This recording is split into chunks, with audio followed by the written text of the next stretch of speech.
To all. In today's video, we will see the treatment of investment fluctuation reserve at the time of reconstitution of firm. We know that at the time of reconstitution of firm, all the reserves, accumulated profit and losses are distributed among the partners in their old profit sharing ratio, so that at the time of reconstitution none of the partner is in the state of profit and loss due to reconstitution. Now, in our previous classes we had seen the treatment of reserves and workmen compensation reserve. Now, our next type of reserve that is maintained in a partnership firm is investment fluctuation reserve. Now, what do you mean by investment fluctuation reserve?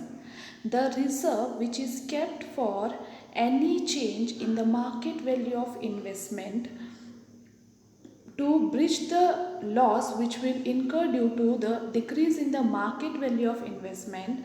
So the reserve kept for this purpose is known as investment fluctuation reserve. यानी जब भी हमारे book में कोई investment होती है तो there is chances कि sometimes at the time of reconstitution book value of investment and market value of investment दोनों different हो.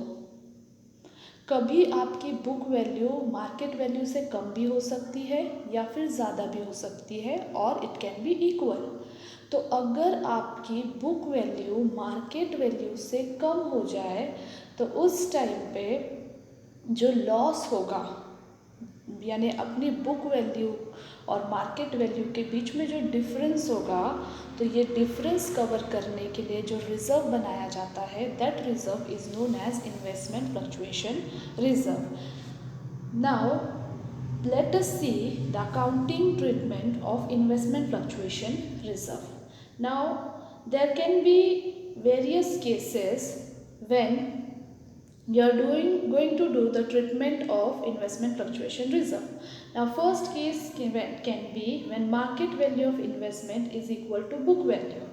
It means, for example, if in your book the value of investment is rupees 1 lakh and the market value, that is book value, is 1 lakh and market value of your investment is also 1 lakh, यानी जितनी value आपकी investment की आपके book में है उतनी ही value उसकी market में है. It means there is no fluctuation in the value of investment.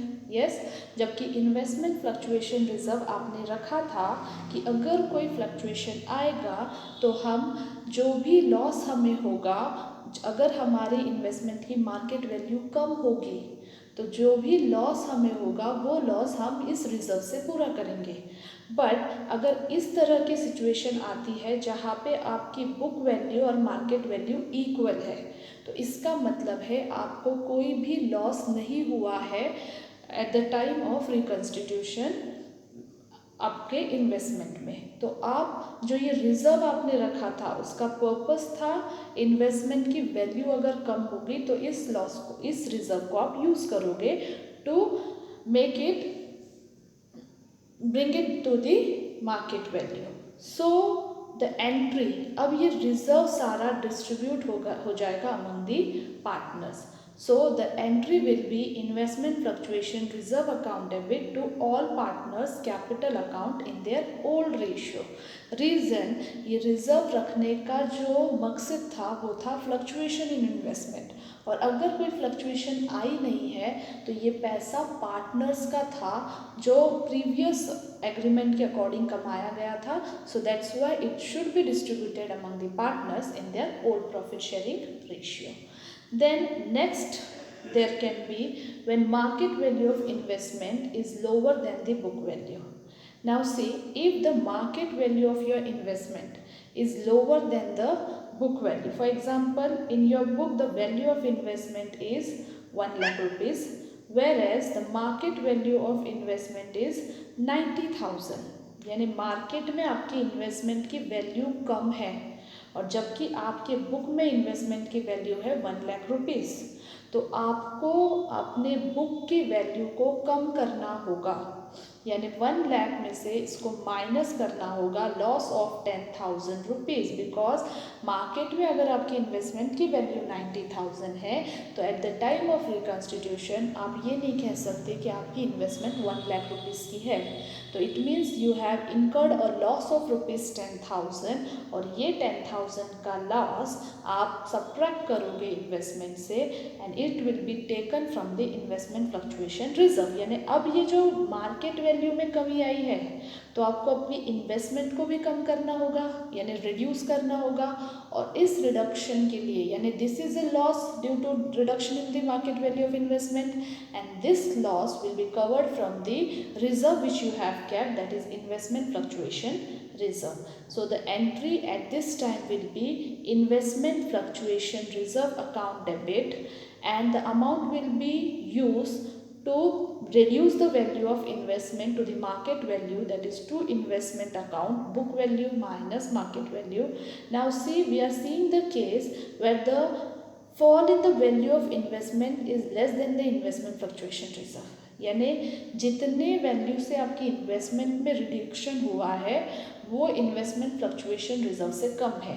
Example, आपने 18,000 का रिजर्व किया है और आपकी इन्वेस्टमेंट में जो रिडक्शन आया है वो 10,000 से आया है, यानी आपको पूरा 18,000 की ज़रूरत नहीं है। You want only rupees 10,000 to make your book value equal to market value.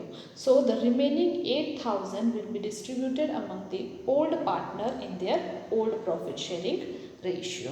So the entry for this purpose will be investment fluctuation reserve account debit to investment account and to partners capital oblique current account. Now the next case will be fall in value of investment is equal to the investment fluctuation reserve, यानी जितने value से आपकी investment में reduction हुआ है उतना ही आपने reserve करके रखा है। फॉर एग्जाम्पल, मार्केट वैल्यू आपकी इन्वेस्टमेंट की है 90,000, this is the market value and the book value of your investment was rupees 1 lakh, this is the book value of your investment. और जो रिजर्व आपने कर रखा था वो रिजर्व था 10,000 रुपीज़ का। अब आपके बुक में इन्वेस्टमेंट की वैल्यू 1 लाख रुपीज़ है, जबकि मार्केट में आपकी इन्वेस्टमेंट की वैल्यू 90,000 है। It means there is loss, you have incurred a loss, आपको इन्वेस्टमेंट की वैल्यू को रिड्यूस करना होगा and the loss is of rupees 10,000, क्योंकि अगर आपको बुक वैल्यू को मार्केट वैल्यू के अकॉर्डिंग करना है it means 1 lakh minus 90,000, so 10,000 you have to reduce from your investment and this loss will be covered from the investment fluctuation reserve.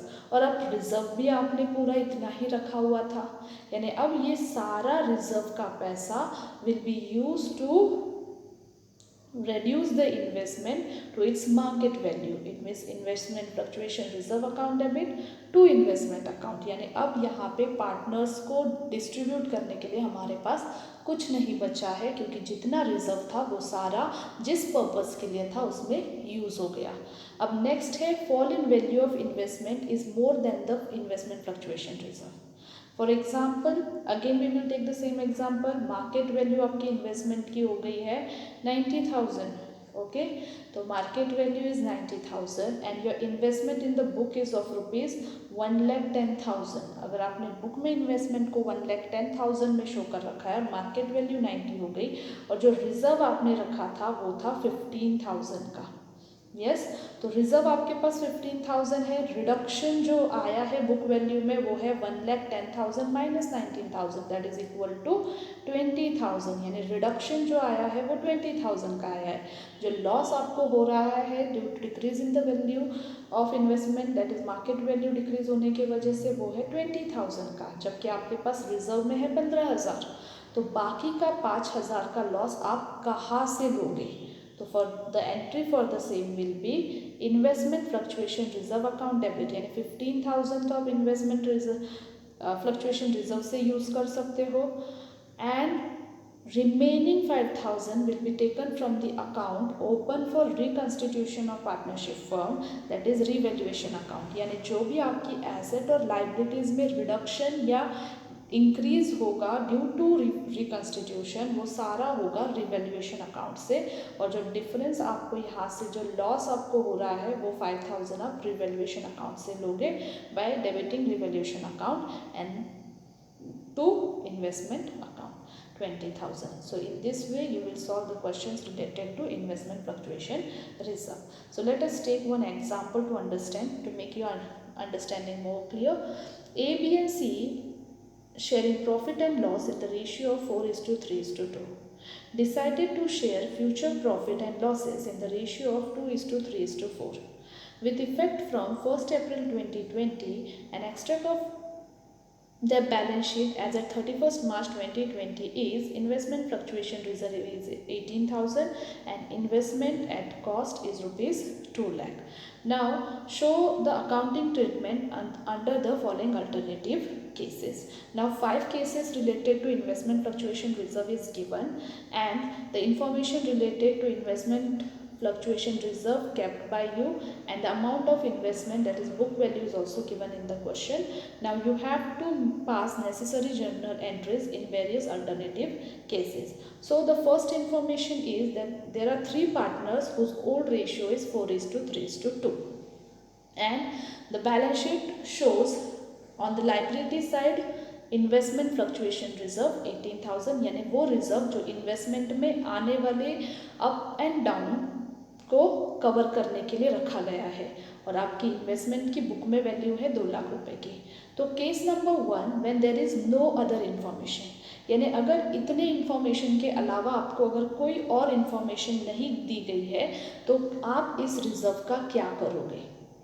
यानी जब आप आपकी फर्म को रिकन्स्टिट्यूट कर रहे हो और अगर आपको सिर्फ इतनी ही इन्फॉर्मेशन क्वेश्चन में दे रखी है कि 3 पार्टनर है, उनका ओल्ड रेशियो 4:3:2 है और न्यू रेशियो 2:3:4 है, और सिर्फ investment fluctuation reserve liability side दे रखा है and book value of investment is given and no other information is given, तो इस टाइम पे आप अज्यूम करोगे कि मार्केट वैल्यू और बुक वैल्यू सेम है, यानी आपकी इन्वेस्टमेंट में कोई भी रिडक्शन या इंक्रीज नहीं हुआ है, यानी जितनी इसकी बुक वैल्यू है उतनी ही इसकी मार्केट वैल्यू है।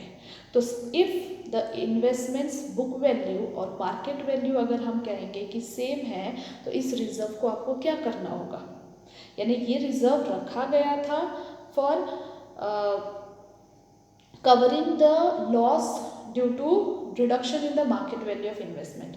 अगर कोई रिडक्शन हुआ ही नहीं है तो ये रिजर्व का पैसा अब जिसका है उसको हम वापस कर देंगे, यानी अगर ये रिजर्व नहीं रखा होता तो ये पैसा पार्टनर्स का है तो आप उन्हें वापस कर दोगे and the entry will be investment fluctuation reserve because it is liability, इसका बैलेंस क्रेडिट होता है और जब आप इसको रिड्यूस करोगे then it will be debited, that is investment fluctuation reserve account debit to A's capital account, to B's capital account and to C's capital account, यानी आपको कैपिटल अकाउंट में A, B और C को ये पैसा distribute कर देना है इन देयर ओल्ड रेशियो, क्योंकि ये reserve according to old ratio रखा गया था।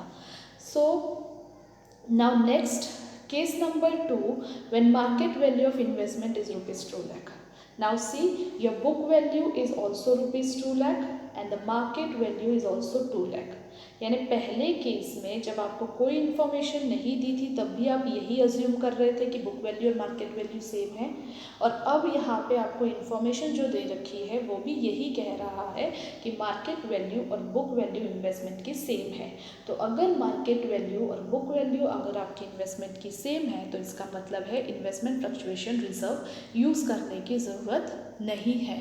तो अगर आप इन्वेस्टमेंट फ्लक्चुएशन रिजर्व यूज़ नहीं कर रहे हो तो it means that the reserve will be transferred to all partners capital account in their old profit sharing ratio and the entry will be investment fluctuation reserve account debit 18,000 to A's capital account, 8,000 to B's capital account, 6,000 and to C's capital account 4,000, यानी 18,000 को आपको distribute करना है in the ratio of 4:3:2, that is old ratio of A, B and C. Now case number 3, in case number 3, when market value of investment is ₹1,91,000. Now see this case, आपकी जो book value है investment की वो है आप 2 lakh rupees, yes, and market value जो आपकी investment की है वो है 1,91,000। यानी बुक में आपने इन्वेस्टमेंट को रिकॉर्ड कर रखा है कि हमारे पास 2 लाख की इन्वेस्टमेंट है, जबकि अगर आप उसकी मार्केट में जाके वैल्यू पूछते हो तो मार्केट में आपको उसी इन्वेस्टमेंट के मिल रहे हैं 1,91,000 रुपीज़। इट मीन्स कि आपकी इन्वेस्टमेंट की जो वैल्यू है वो मार्केट में 9,000 से रिड्यूस हो गई है। तो अगर आप रिकंस्टिट्यूशन कर रहे हो फर्म का तो किसी भी पार्टनर को प्रॉफिट या लॉस ना हो ड्यू टू रिकंस्टिट्यूशन, तो आपको इस 9,000 के लॉस को पहले कवर करना होगा अकॉर्डिंग टू ओल्ड रेशियो। यानी आप ये जो 9,000 रुपीज़ का लॉस यानी book value and market value में जो डिफरेंस है, इस लॉस को कवर करोगे एंड इसे कवर करने के लिए यूज़ किया जाएगा reserve, that is investment fluctuation reserve. तो आपने रिजर्व में रखा हुआ था 18,000 रुपीज़ और आपकी इन्वेस्टमेंट की वैल्यू कम हुई है 9,000 रुपीज़ से, यानी 18,000 में से आपको 9,000 यूज़ करना है to reduce the value of investment, that is to investment account, and remaining 9,000, अब इन 9,000 का कोई यूज़ नहीं है, so distribute it among the partners in their old profit sharing ratio, that is 4:3:2. Now case number 4. In case number 4, when market value of investment is rupees 2,18,000. Now see this. आपकी book value तो है 2 लाख रुपए की, yes, और आपकी market value है 2,18,000 rupees, yes.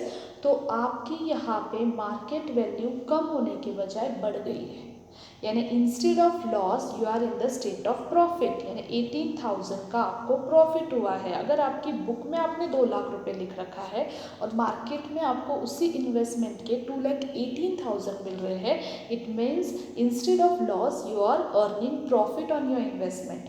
तो अब क्या आपको इन्वेस्टमेंट फ्लक्चुएशन रिजर्व किसी यूज़ का है?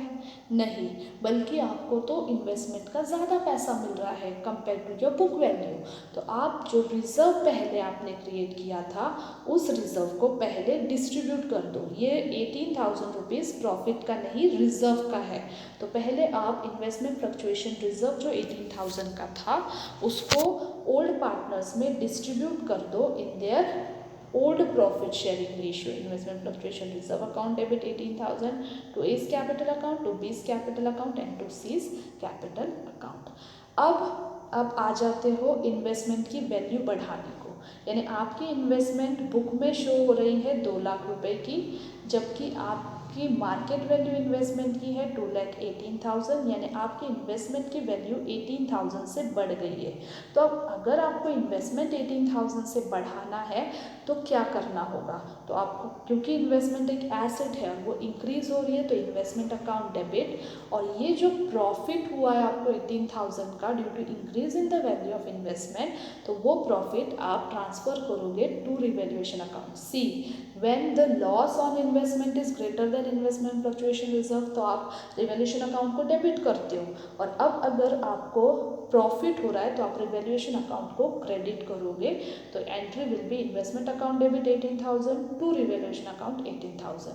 तो ये इंक्रीज अब थर्ड एंट्री होगी, जो रिवैल्यूएशन में इतना 18,000 का जो प्रॉफिट हुआ है ये ओल्ड एग्रीमेंट के अकॉर्डिंग प्रॉफिट है, क्योंकि ये इन्वेस्टमेंट ओल्ड एग्रीमेंट के टाइम पे इंक्रीज हुई है value.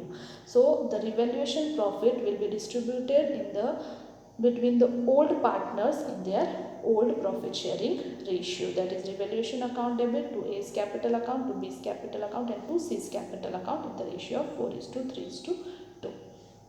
Now last case, the last case when market value of investment is rupees 1,73,000, यानी अब यहाँ पे आपकी इन्वेस्टमेंट की मार्केट वैल्यू है, बुक वैल्यू तो सबसे पहले आपकी 2 लाख थी, यस, एंड मार्केट वैल्यू जो है आपकी वो है 1,73,000, यानी जो वैल्यू, जो इन्वेस्टमेंट आप अपने बुक में 2 लाख की बता रहे हो उसका आपको मार्केट में मिल रहा है 1,73,000 रुपीज़, यानी आपकी इन्वेस्टमेंट की वैल्यूज 27,000 से डिक्रीज हुई है। It means loss on investment is 27,000, जबकि आपने रिजर्व क्रिएट किया हुआ है 18,000 रुपीज़ का, यानी आपको ये पूरा पैसा इन्वेस्टमेंट में यूज़ करना पड़ेगा due to loss on investment, and remaining जो 9,000 है वो आप कहाँ से लोगे? यस, सेम वे जैसे प्रॉफिट रिवैल्यूएशन में लिया था, क्रेडिट किया था, सेम वे ये लॉस रिवैल्यूएशन में डेबिट किया जाएगा. So the entry will be investment fluctuation reserve account debit 18,000, revaluation account debit 9,000 and to investment account 27,000. यानी आपने रिजर्व जो रखा था उसमें से 18,000 ले लिया, जबकि आपको इन्वेस्टमेंट को डिक्रीज करना था 27,000 से, तो जो डिफरेंस 9,000 का है वो रिवैल्यूएशन में डेबिट कर दिया. और ये जो 9,000 का लॉस हुआ है आपको, ये आप डिस्ट्रीब्यूट कर दोगे among the old partners in their old ratio, that is A's capital account debit, B's capital account debit, C's capital account debit to revaluation account 9,000 rupees. So this was the various cases related to investment fluctuation reserve. Now the next item during distribution of reserve and accumulated profit and losses is deferred revenue expenditure.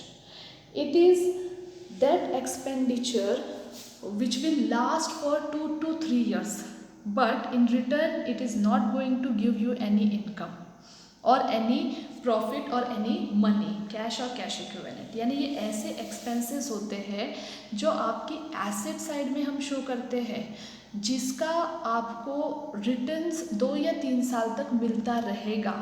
Yes, but they can not be converted into cash and cash equivalent. तो इनके लिए आपको क्या accounting treatment करनी होगी? तो ये एक टाइप का आप लॉस कंसिडर करके पार्टनर्स के कैपिटल अकाउंट में डेबिट करोगे to deferred revenue expenditure account. Then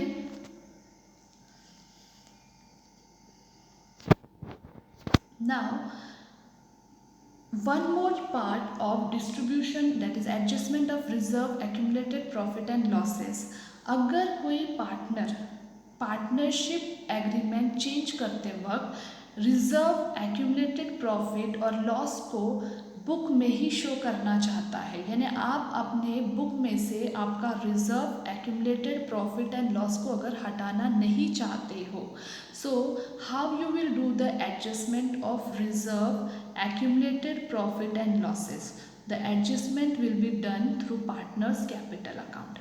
यानी अगर आप जिस तरह से अभी हम क्या करते आ रहे थे कि सारा रिजर्व जो था प्रीवियस एग्रीमेंट के अकॉर्डिंग, जो रिजर्व्स थे, चाहे वो वर्कमैन कंपेंसेशन रिजर्व था, इन्वेस्टमेंट फ्लक्चुएशन रिजर्व था, या एनी टाइप ऑफ रिजर्व या प्रॉफिट या लॉस, वो हम पार्टनर्स में डिस्ट्रीब्यूट कर रहे थे. यस, यानी बुक में से वो हमारे हट रहा था. हम अगर एक बार रिजर्व डिस्ट्रीब्यूट कर रहे हैं तो नई बैलेंस शीट जो हमारी बनेगी उसमें ये रिजर्व अपीयर नहीं होंगे. तो अगर न्यू एग्रीमेंट के टाइम पे, यानी रिकॉन्स्टिट्यूशन के टाइम पे, अगर पार्टनर्स चाहते हैं कि हम इन रिजर्व्स को, लॉसेस या प्रॉफिट्स को हम अपने बुक में से ना हटाएं, तो आप इनको एडजस्ट कर सकते हो थ्रू पार्टनर्स कैपिटल अकाउंट. और वो किस तरह से किया जाएगा, लेट अस सी.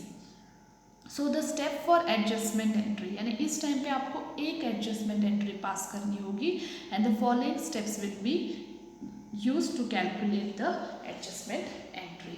तो first step will be calculate the net effect of reserve, accumulated profit and losses. यानी सबसे पहले आपको नेट इफेक्ट फाइंड करना है reserves, accumulated profit and losses का. अब ये नेट इफेक्ट होता क्या है? फॉर एग्जाम्पल, आपकी बैलेंस शीट में लाइबिलिटी और एसेट साइड है, तो रिजर्व आपको दिया हुआ है यहाँ पे, चाहे वो वर्कमैन कंपेंसेशन रिजर्व है, इन्वेस्टमेंट फ्लक्चुएशन रिजर्व है, यहाँ पे वेरियस टाइप्स के रिजर्व्स आपको दे रखे हैं. और यहाँ एसेट साइड आपको दे रखा है प्रॉफिट एंड लॉस का debit balance. Yes, and suppose advertisement suspense, यानी ये सारी चीज़ें आपको दे रखी है.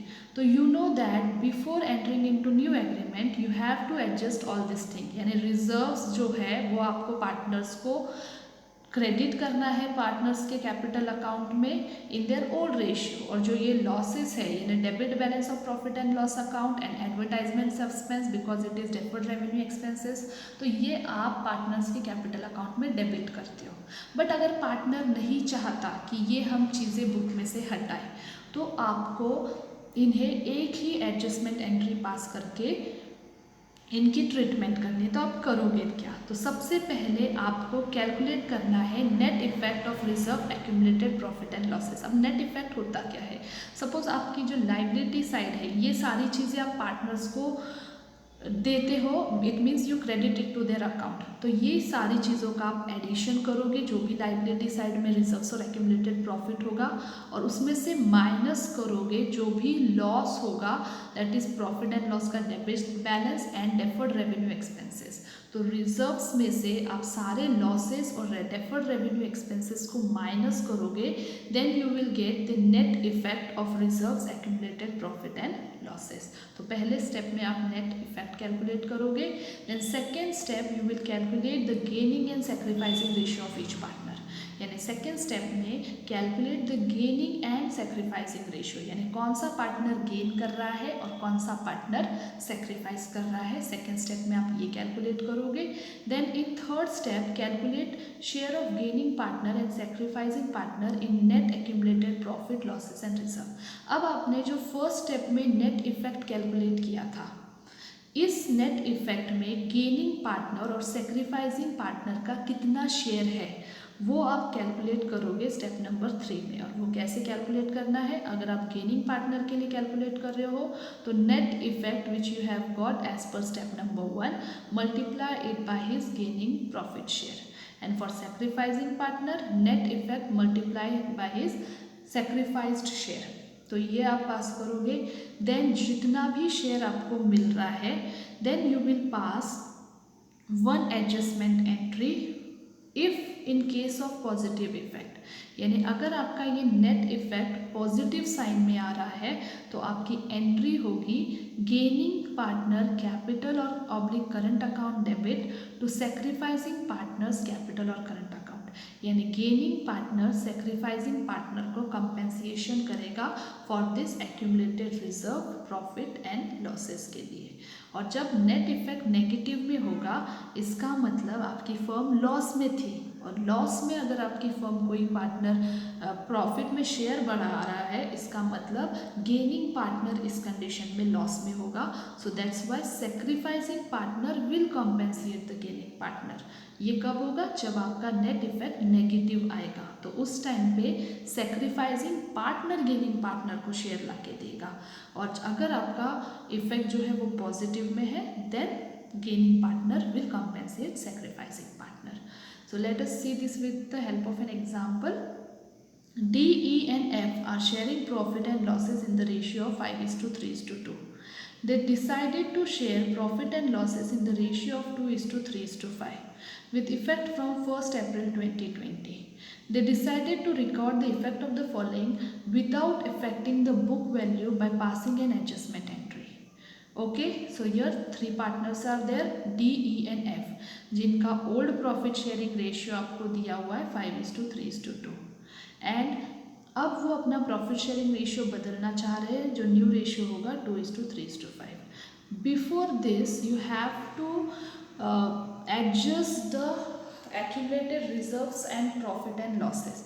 तो अब पार्टनर चाहते हैं कि वो अपनी बुक वैल्यू को हटाना नहीं चाहते, यानी बुक में से रिजर्व्स को और लॉसेस या डेफर्ड रेवेन्यू एक्सपेंसेस को हटाना नहीं चाहते, सिर्फ एक एंट्री करके वो ये जो रिजर्व्स है उनका लॉस या प्रॉफिट का जो भी सिचुएशन होगा उसको एडजस्ट करना चाहते हैं। तो आपको 4 स्टेप्स फॉलो करने हैं।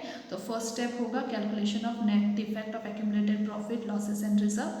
तो आप यहाँ से general reserve it is to be added to partners capital account, contingency reserve यानी रिजर्व जो सडन जो एक्सपेंसेस आएंगे उनके लिए जो रखा हुआ रिजर्व होता है। कॉन्टीजेंसी मीन्स दैट इवेंट और that loss which arises suddenly, तो ऐसे रिजर्व्स को कॉन्टीजेंसी रिजर्व कहा जाता है। तो general reserve, contingency reserve and profit and loss का क्रेडिट बैलेंस, तो ये 3 चीज़ें आप ऐड करोगे और एडवर्टाइजमेंट सस्पेंस जो है वो माइनस किया जाएगा because it is deferred revenue expense. तो आप ये 3 चीज़ों को ऐड करोगे, general reserve, contingency reserve and profit and loss credit balance, और उसमें से सब्ट्रैक्ट करोगे एडवर्टाइजमेंट सस्पेंस। जो डिफरेंस ये होगा आपका नेट इफेक्ट, दैट इज़ 1,50,000। तो फर्स्ट स्टेप में आपने नेट इफेक्ट कैलकुलेट करना है जो पॉजिटिव में आया है। Yes, then second step will be the calculation of sacrificing and gaining ratio. तो आपको पता है, prepare the table, old ratio D is 5 by 10, E is 3 by 10, F is 2 by 10. New ratio minus करो old में से, D का 2 by 10, E का 3 by 10 and F का 5 by 10. So 5 minus 2 that is equal to 3 by 10. Because the answer is in positive, that is sacrifice. E का 3 by 10 minus 3 by 10, no profit, no sacrifice, no gain. Then F is 2 minus 5. 2 minus 5, my answer is in minus, it means minus 3 by 10 it is gain. तो D sacrifice कर रहा है और F gain कर रहा है उतना ही शेयर. अब थर्ड स्टेप में आप कैलकुलेट करोगे share of sacrifice and gaining partner in net accumulated profit and loss. यानी सेक्रीफाइसिंग और गेनिंग पार्टनर का जो 1.5 लाख रुपए हमने फर्स्ट स्टेप में कैलकुलेट किया था उसमें कितना हिस्सा वो सेक्रीफाइस और गेन कर रहे हैं. तो डी सेक्रीफाइस कर रहा है 1,50,000 का 3 by 10 part that is 45,000 and F is gaining 1,50,000 का 3 by 10 पार्ट दैट इज 45,000. यानी डी 45,000 सेक्रीफाइस कर रहा है और एफ 45,000 गेन कर रहा है. तो एफ डी को कंपेंसेट करेगा for this 45,000 and the entry for the same will be F's capital account debit because F is going to pay D 45,000. तो F's capital account को डेबिट करो यानी रिड्यूस करो and add it to D's capital account 45,000. So this will be the entry when the partner decide to keep all the reserves and accumulated profit and loss in their book without changing the book value. They will do the adjustment through one single journal entry.